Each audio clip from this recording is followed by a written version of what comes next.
People waiting. And we are just about live. I see it's coming in, and it says we are live. Hey, welcome everybody to Synth Talk episode 21. So far, we're just like, let's just talk in this episode. We don't even know. Let me put Scott in here. Hold on, let me kill the volume of this.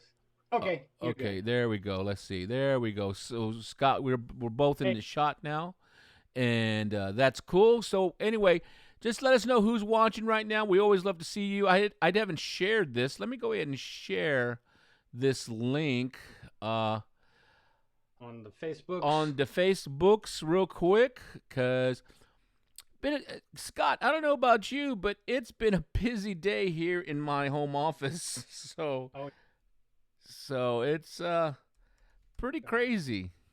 I'm not complaining. I dig it, but it's just like, whoa, it's been busy, yeah, busy.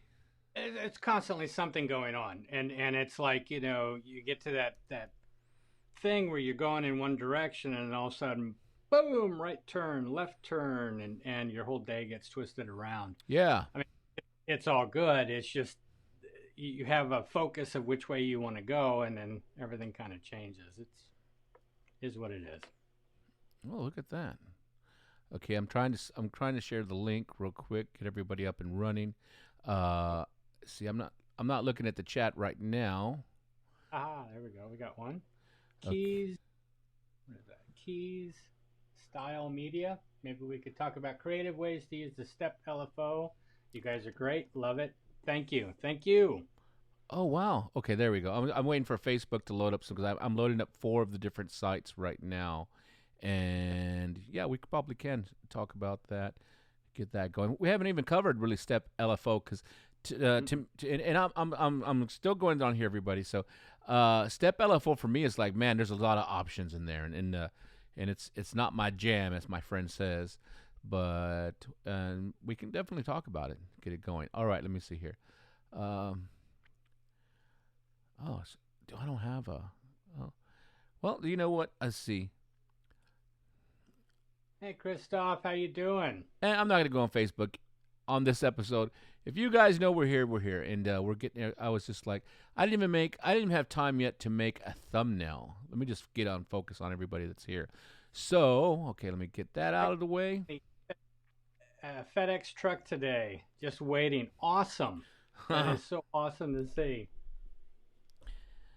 Cool, cool, cool. Let's see here. Yeah, yeah. Let's see. We already got Key Style Media and Christoph. Hey, how are you?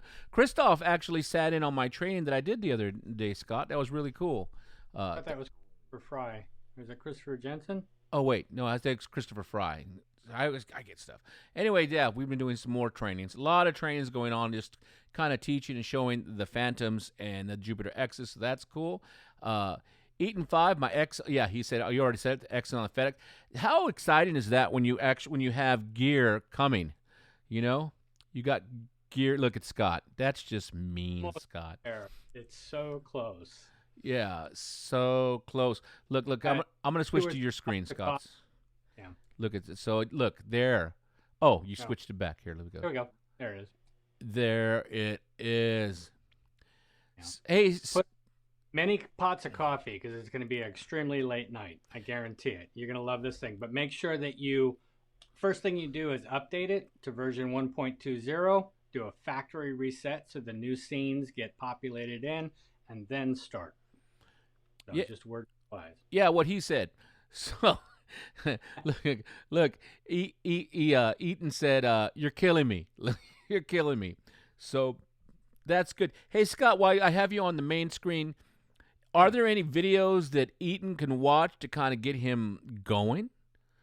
There's lots of videos that Ed and I have done on Roland product support. So if you go to YouTube and search Roland product support, you should find the product support channel. I'll do that now. Hold on one second. Go ahead and talk about it, Scott. I'll pull it up for him so we can show him in here. And then once you're there, you can either go to the videos or go to the playlists. And the playlists are nice because you can search whether it's Phantom, Jupiter XM, Jupiter X, and just kind of go through and pick what you want or as you go through it. Now, keep in mind that the Jupiter X and the Jupiter X are basically the same machine. The button layout's a little bit different, but most of the steps are identical. So if you see something for the Jupiter XM and don't see it for the X or whichever. Actually updated it yesterday and today on some new Jupiter X videos that Scott had shot when he was here in my studio. And as Scott was saying, just to reiterate, Roland Product Support, if you go to videos, I do this every now and then because it's like, look at all this stuff. This is so awesome. There's so much in here. But if you don't feel like searching, you can always go to playlists, as Scott mentioned. And this is what I would suggest as well. So we currently have 26 videos in the Jupiter XM, but in the Jupiter X, we can go to view full playlist. And currently we have, what did it say? 17 videos on here. So you can go to town on there. So, and we're working on other topics. There's other things that are definitely in the works. Yeah. That's awesome. I watched the video on multi-part layering. It was great. Thank you very much. Yeah. Ed's editing my personality. Yup. I'm in charge of editing Scott's horrible personality. So getting him set on there. So that's pretty cool. Yeah. So go to Roland Product Support right there, and that will definitely get you going, and that is a great spot to go in there. So that's cool. If you guys want to share this link to people out there. It's been a very busy day. I know personally, Scott and I separately have had some, but your friends sometimes kind of become your family, and so when they go through stuff, you go through the stuff, and then you just got to be there. So I know I have a friend. We're not going to go into any details because that's private stuff for our friends and what they're going through. But just a shout out to all of our friends, our friend family that we have, and then also to all of you guys, anybody that's going through some difficult times. Just know we're all here for you, and this is a great way for you guys to just kind of just escape for a little bit and just kind of have fun and just nerd out talking about keyboards. All right, so and I didn't share the link, and I'm not seeing the usual suspects. I'm wondering, should I have shared it? Because I just feel bad because I didn't even create a thumbnail yet because I was actually doing work today. So actually doing a lot of emails and stuff like that for work and stuff. But I'll get that updated later. Look, my camera's all off. Look, you can see behind. Yeah, all the stuff and stuff going on. All right, cool. Oh, look, and I have a Jupiter X right there. But my focus has been Phantom. That's what my focus. Phantom, don't you want the Phantom? And then Scott, on his side, his focus is the Jupiter X, Ta-da! Getting a little bit deeper into it and looking for different things and going through the update and discovered a cool thing that we'll go into a little bit later of how to easily turn parts off in the arpeggiator. So for instance, I'll just give you an example. If you found something that you like and you're like, I just want to jam with the drums. I don't want everything doing this arpeggiator stuff, which part is what. You can go into, by just holding the parts button down long enough, it should show up, and I'll do it again. It should show up that the screen locks. This is one way to do it if you want it to lock. And then it just stays up in this mode. And this is basically telling you which parts are on and editing. And again, you can edit multiple parts at the same time, which parts are on, and then which ones are seeing the arpeggiator. So you can turn these off so that, and just leave, the drums on, and then the drums are just playing and nothing else will arpeggiate. And that's just one kind of a cool way to go through things. Hey, Scott, since you got it right there, we have you in that view. Well, can you go ahead and play for our audience here and some of the different, like for Eaton especially, play some of your favorites scenes that you have so he can wet his whistle and be standing by his front door waiting for the truck. Again, it's like the audio going through this isn't going to be too good. It's going to cut off and jam a little bit. But it's like I'm going to mute my mic. I don't know if that will help. But yeah. All right. All right. Go for it. The first one that comes up in, are you playing? No, that's not me. That's you. That's me? That sounds like a Skype kind of thing. Turn off your Skype. Hold on. No, it's closed. I don't know where that. This is the part of the show where we have that person that comes up in the show and says, what is it? They say, do you like scary movies? So, it was PB calling me. PB, awesome. Hey, Kirill, awesome. He's there at Kirill here, and let me see. All right, so that wasn't me, Scott. Yeah. Do you like scary movies? Magic. Nice, Christoph. All right, go ahead, Scott. Yeah, one of the sounds that I really like in the version 1.2 update is just this king brass that comes up. It's just a huge sound. And it has kind of like that analog, boom, that's everything that I want, whether if I'm kind of polysynthing.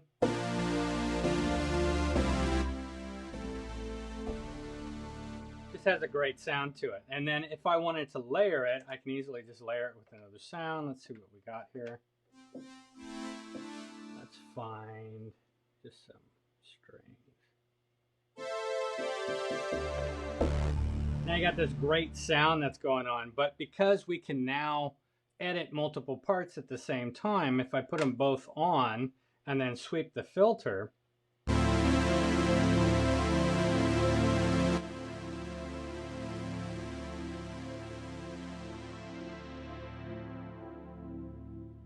it affects both parts.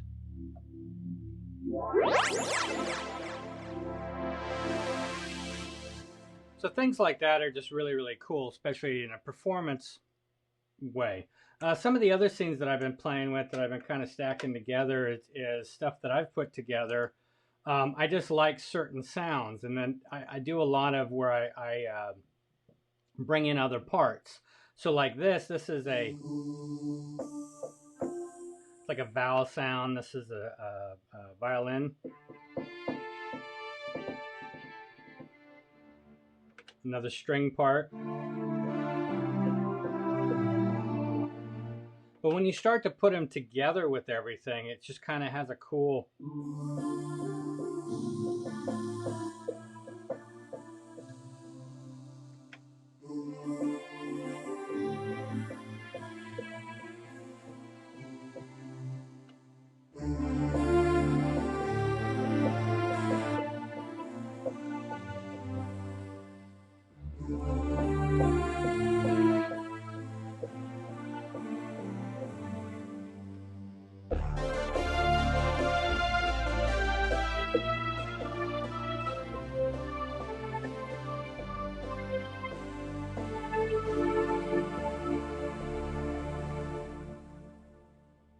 So little things like that I play with. The Jupiter Edge has been kind of fun because I found certain parts that are in it that do cool things. Like if you hold on to this.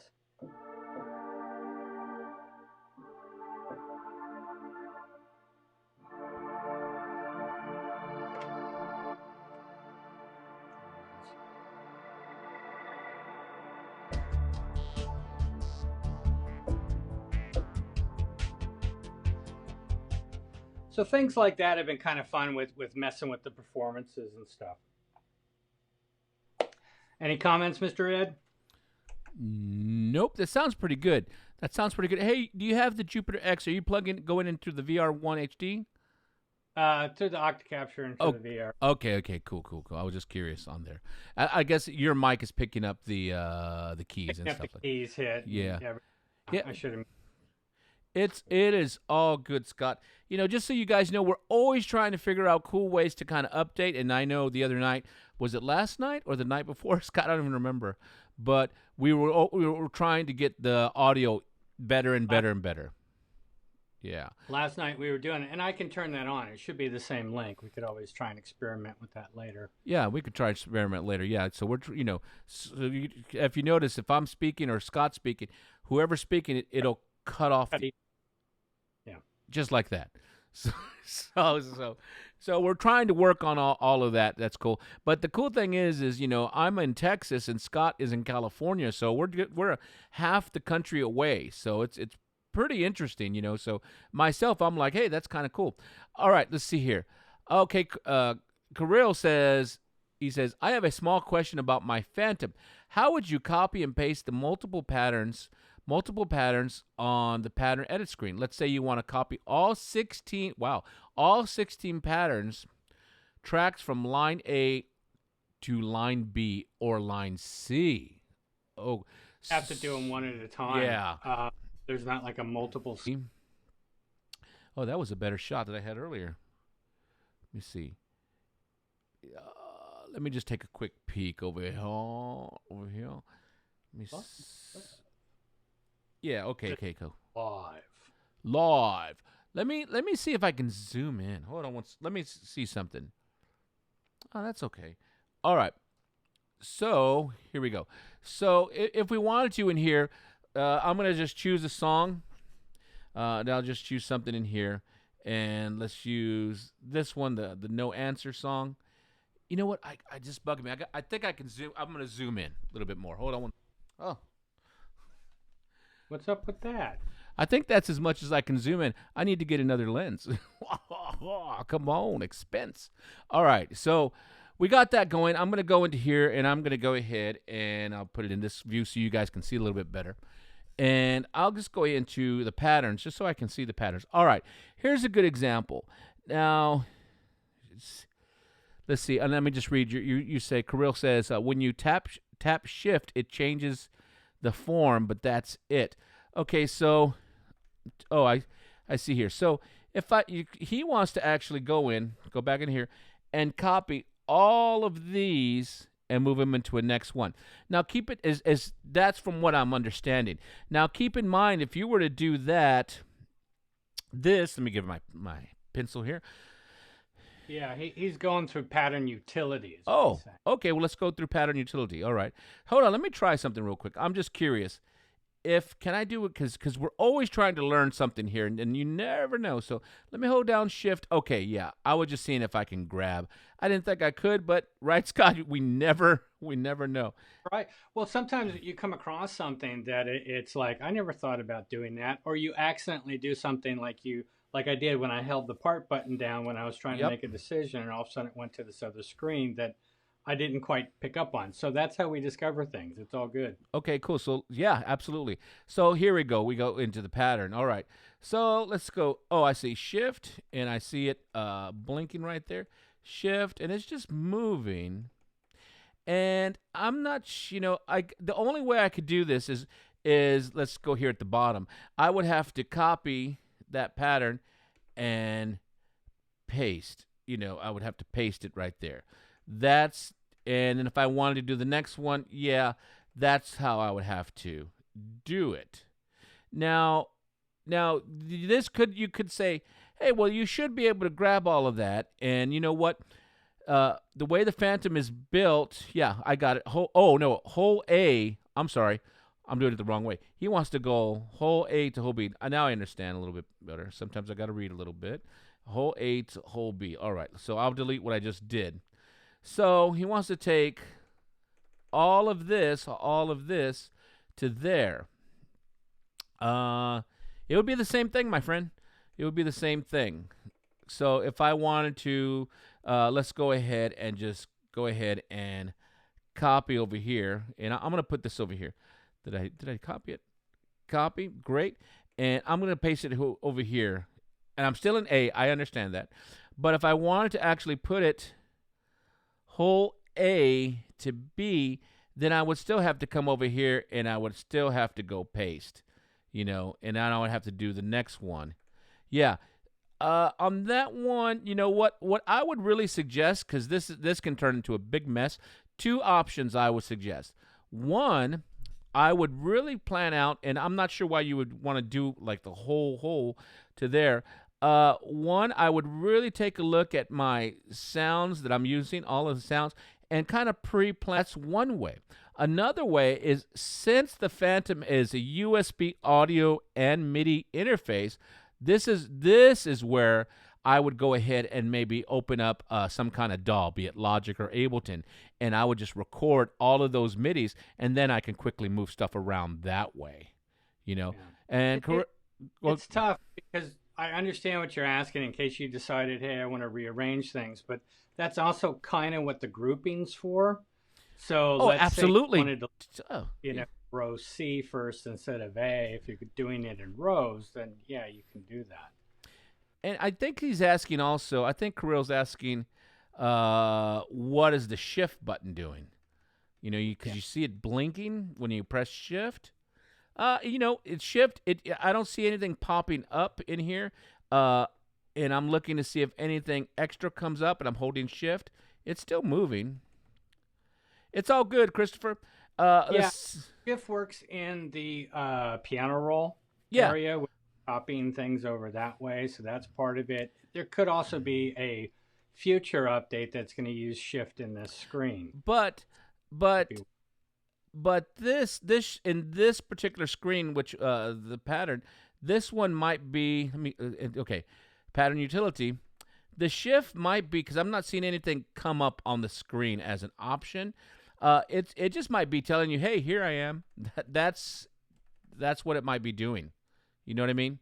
So when I can have it where it's flashing every time if I press it, I don't see any kind of other option on that one, unfortunately. So Kirill, unfortunately, I would probably go ahead and just really plan out what I'm going to do, but then also what Scott is saying.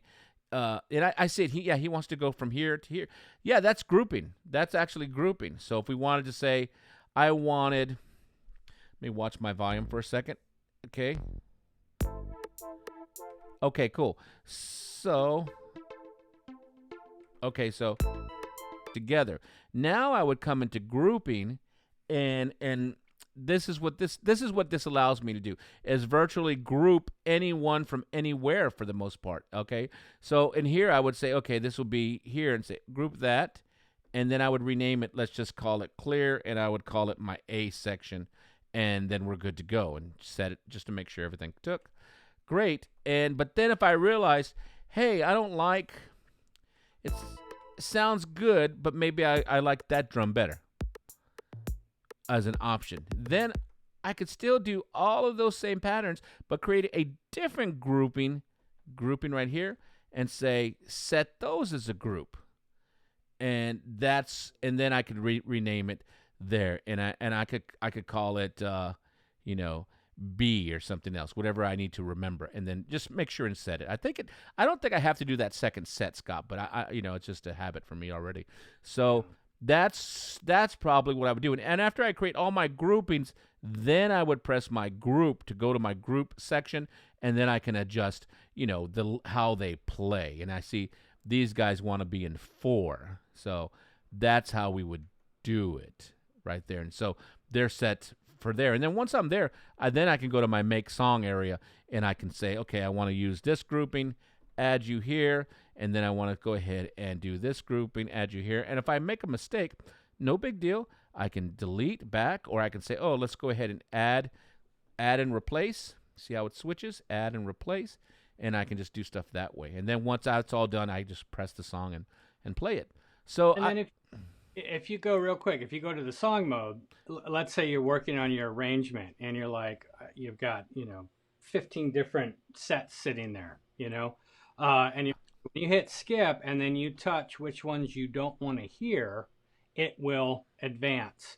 So like if you just wanted to hear the third block that he's got in a song mode, if you touch the first and the second line A, but I need to just change one chord in the second one, then I would just copy that section that you want to move over and change, go in and edit it, and then have that as the other option. So you would do a grouping set of the entire first line, and then the second one would be most of that line except for that change that you did. And then Enzo was asking, how do I get a keyboard? Let me see if I can find it.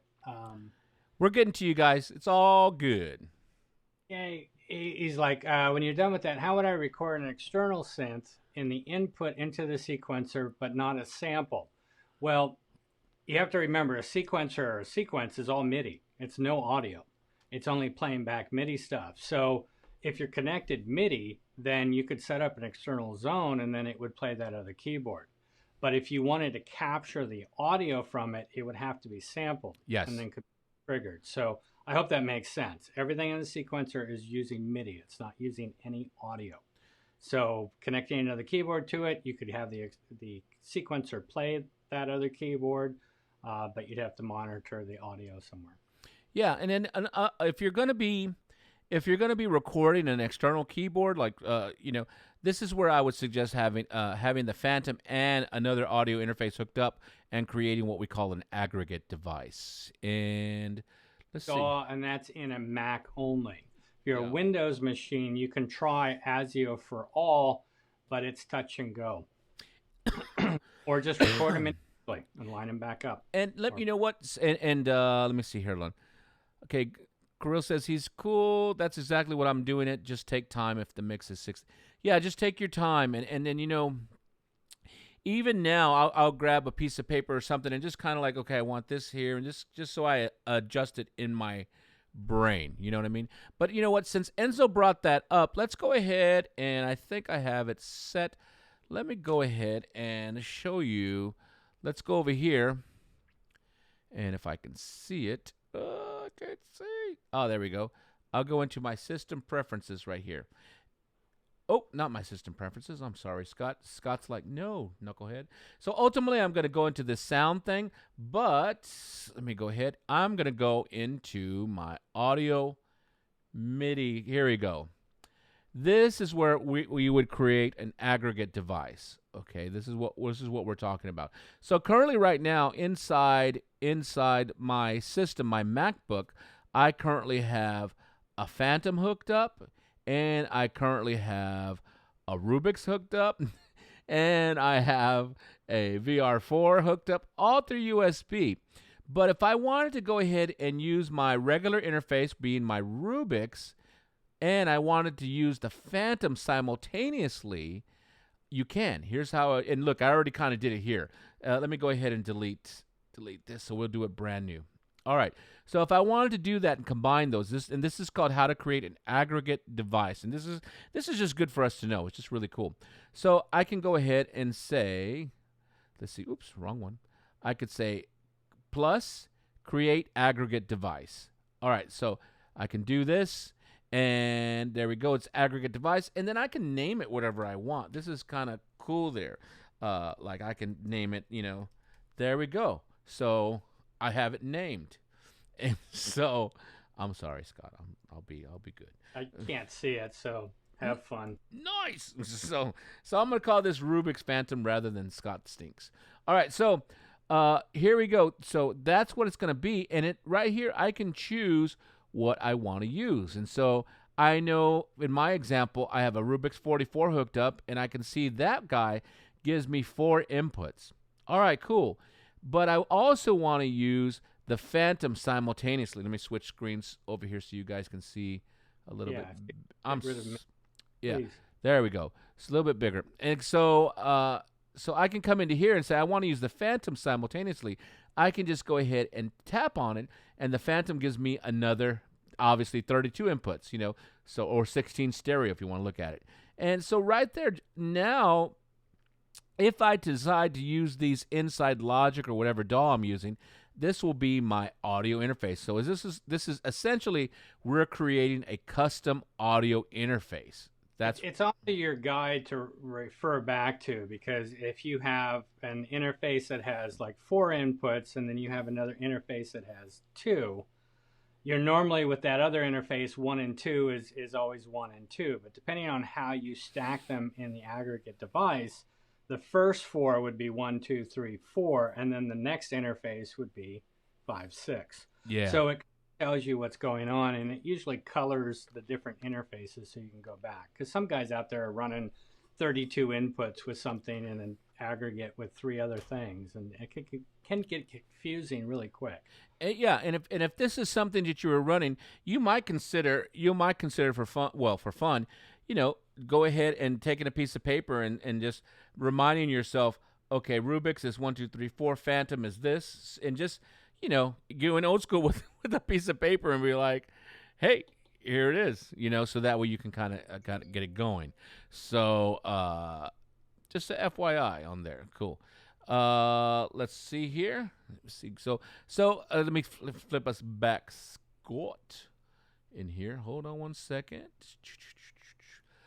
All right. So let's get back to some of the questions and stuff. Here, what is this?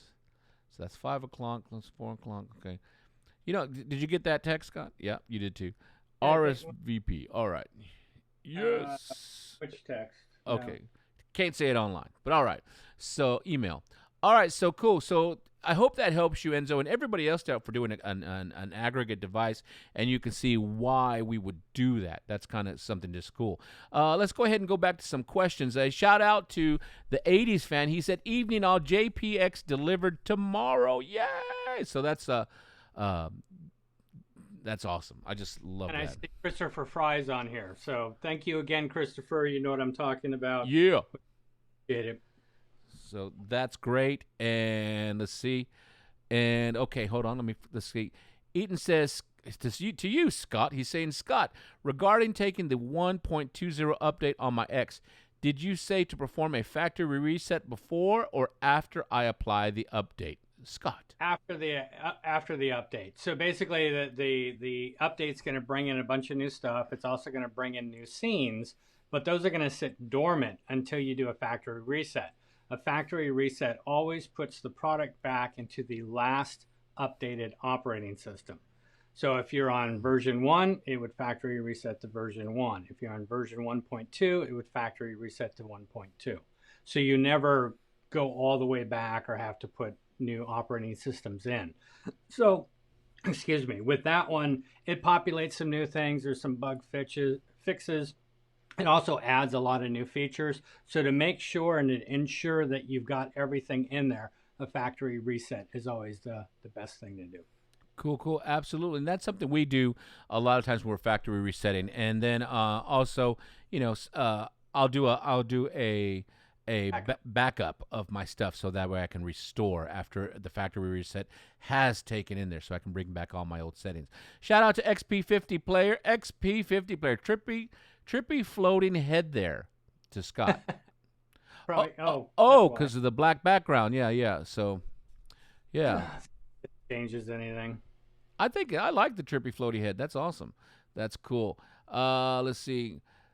Oh, Christopher Fry says, "What my pleasure. Hey, what does the panic function do?" And want to answer that, Scott, real quick? It's basically an all-off kind of a thing. So let's say you've got crazy MIDI looping going on, or too much happening, or a hung note, or something like that, to where all of a sudden you're playing and you're like, "Hey, what's going on?" The panic button usually resets all MIDI commands, so it just kind of shuts down. It's a better thing than turning the product off and turning it back on again, even though sometimes we have to do that, or that doesn't work, you got to pull the plug. Things happen, especially when you're moving around a lot. But the panic button basically resets everything quickly. And the quick way to do it is you see it says panic. Well, you can't really, can you see it in this screen? Yeah, you can. Okay, so the panic button is in parentheses, and shift is in parentheses. So in order to access it, you have to press and hold shift and hit panic. You hit panic. Like Scott was just saying, the old school panic button is turning off the keyboard. That's the old school one. But a lot of times we'll do shift and panic. But fortunately, I haven't run into that issue very much at all. So it's not even that much of an issue, but it can be, especially when you're running a bunch of different things going. All right, let's go back and ask some more. A good one, 80s fan sends a MIDI all notes off message on all 16 MIDI. Look at that, on all 16 MIDI channels. He put it real nicely. Good job, shout out. Awesome. So that's cool. We got to write that down. That was real nice. That was nice and clean. And all that. Instead of all that gibberish we talk. Cool that everybody that's sitting here, so many of you, are helping others. It's awesome to watch when somebody's got a question, somebody else will answer it, and then of course we'll bring it up. But it's awesome. Squirrel. Squirrel. Squirrel. Yeah. I might do a synth T-shirt as it says Synth Talk, and then it'll say #squirrel. So yeah. #squirrel. So maybe we'll do that. And you can check my what what is it? My T-shirt account. No, I'm just joking. Maybe we'll do some squirrel or some Synth Talk T-shirts. Synth Talk. Hashtag squirrel. So, hey, there you go. Synth Talk, hashtag squirrel. So I don't know. Also, just a shout out to everybody out there. Look at this. Look at this. When we have a good thing, Scott, I haven't done this. Look. Hallelujah. Isn't that cool? Did y'all hear that? Did you hear the? Hallelujah. I don't know if they heard it. Did you guys hear? I hear it at a distance, like if it was played on a speaker. Oh, wait a minute. I can't hear it on. Let me adjust. Hallelujah. There we go. Hallelujah. There we go. Let me lower it a little bit more. Hallelujah. Yeah, I should not be left alone. Just a quick side note is Scott can always tell when I'm at an airport traveling for work because I'm sending all kinds of crazy stuff, and Scott will just be like, I'll come back and I'll say, "Are you unsupervised?" And he says, "Yes." Yep, I sure am. So that's kind of a cool thing. Yeah, and he can kind of tell, and he's just shakes his head. So anyway, that's pretty cool. You know what? Let's go ahead because we're just kind of hanging today. You know, for those of you that are new and just kind of finding us, you know, we don't always just do like a hang. We actually have on a lot of the stuff we're talking about. We have different episodes covering different functions and features of a lot of the Roland keyboards, such as the Phantom, Jupiter X, Jupiter XM, and so that's something that's great that I hope you guys get part of on there. So yeah, so that's something cool. Let me see. I am checking. Oh, I think we have to go soon. Oh, really? Yeah. Check your email. I think we got to go soon. We might have to cut this because work is calling. So we can't forget where our butter is breaded. I said bread. So Christopher Fry asked, we'll answer a couple more questions before we have to unfortunately wrap up a little bit. Yeah, I know electronics, but we just got an email, and it's a meeting about a meeting probably. It's just like, so even though this is in there, but that happens. Nothing I can do. Crap. So anyway, let's answer a couple questions in there. It says, someone's calling out right now. Not right now. Decline. Okay, it says right now, it says Christopher Fry says, novice question. Where do I get the Cathedral Hall reverb effect again? All right, it's cool. Hold on. Cathedral Hall effect. If you're talking about the Phantom in here, let me switch over to the Phantom for you. And hold on. Oh, there we go. I was there. Okay, cool. And the Cathedral Hall effect, if we wanted to, let's go ahead, and I will go ahead and, whoops. Here you guys go. I'm going to go ahead and just do single tone, so it just clears out just a temporary scene for us to work on right there. Yeah, Tartalk Pod, absolutely. So, okay, so if we wanted to go ahead and get that Cathedral Hall, let's just pick any kind of sound, that's fine. And let's just go into menu, and we're going to go into effects edit right here. Okay, and we can see that it's set right here for zone 1 because that's what I'm doing, and that's the zone we're going to be working on right in here.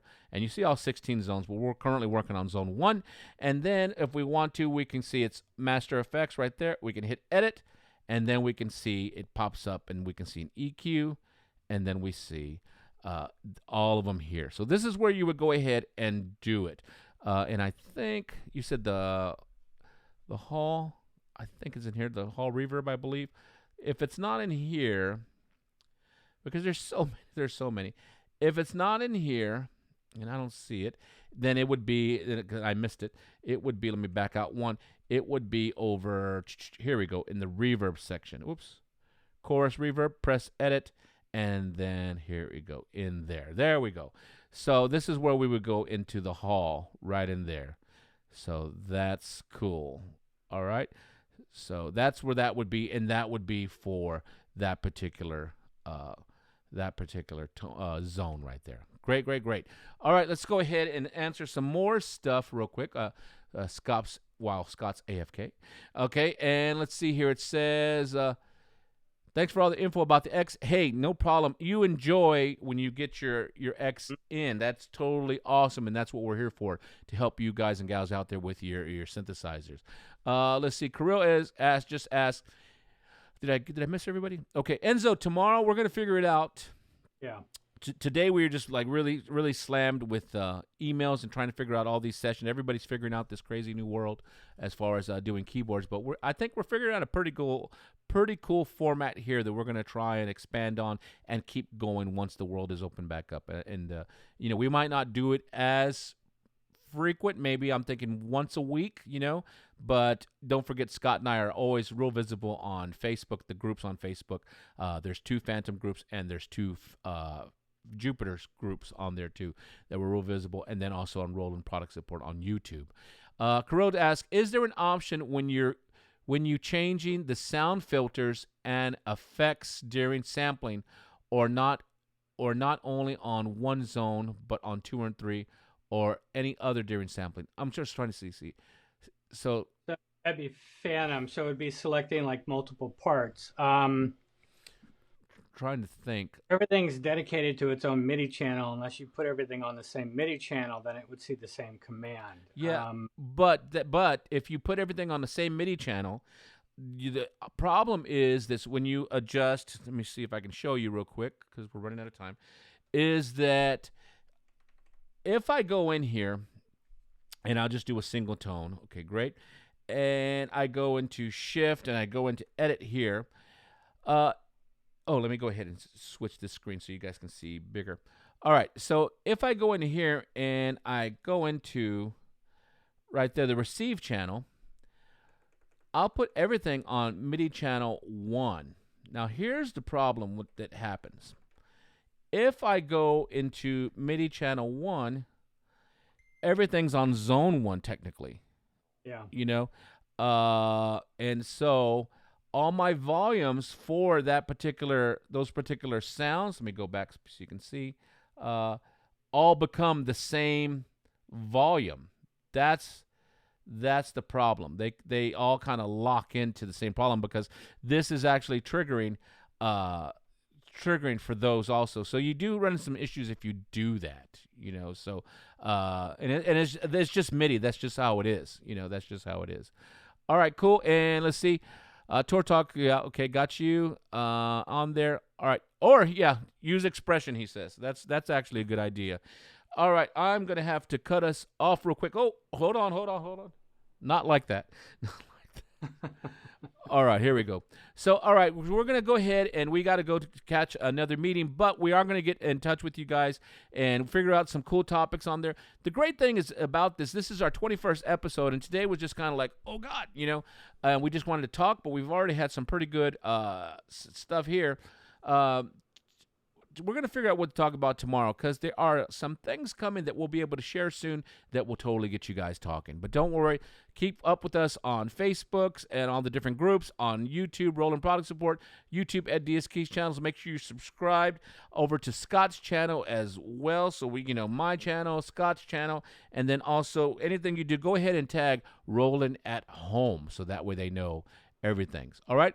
So once again, all of you guys and gals out there, everybody be safe, take care of yourself, wash your hands, take care of your elders, and just try and be a good synth person.